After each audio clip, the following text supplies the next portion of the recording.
Hello, it's Nada from Raymond Terrace Library. Today I'm going to show you how you can use one of the options on the online catalogue to create some lists.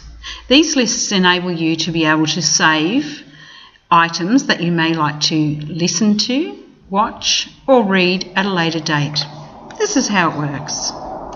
First thing to do is type in Port Stephens Library. From here it'll take you to the library link for Port Stephens Council. You can just go here to this link for search the catalogue, click on that one and scroll down to find the option for online catalogue.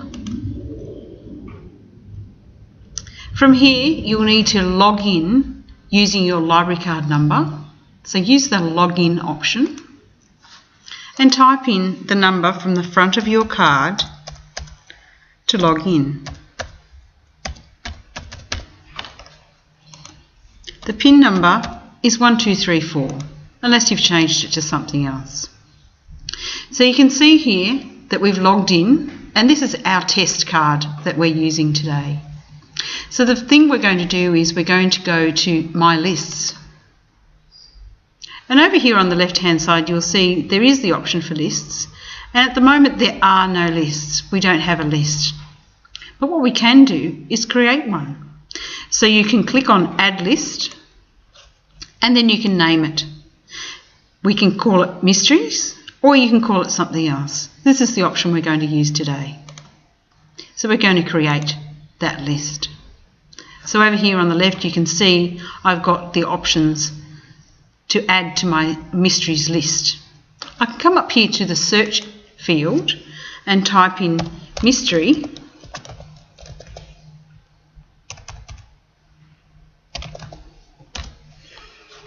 and that will just be very generic and be searching for anything with the word mysteries in it. True mysteries, historical mysteries, writing mysteries, there's a whole host. You can also use these fields here to type in a subject, a title, author, keyword. So there's all other options you can use as well. Today it's used a title search.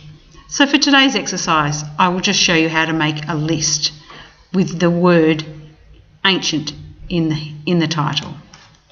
The way to do this is we are going to pick this book called Ancient Mysteries.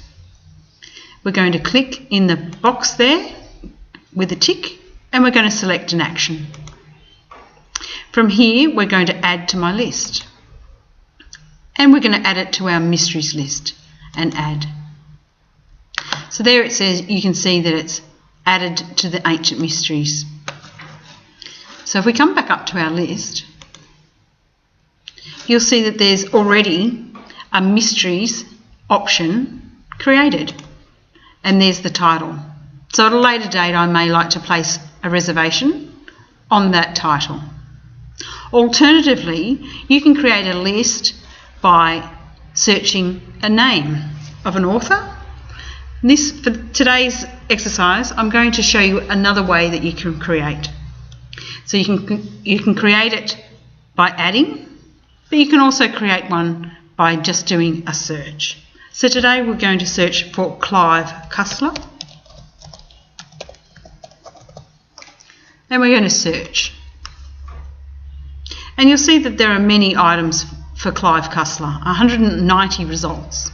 So it may be that you want to start at the beginning of a series for Clive Cussler and you want to be able to put those things in your list. For today's exercise I will show you how to create a list for Clive Cussler. In the same way that we did before, we're going to tick the box, we're going to select an action and add to my list. What we have to do now is we have to create a temporary list.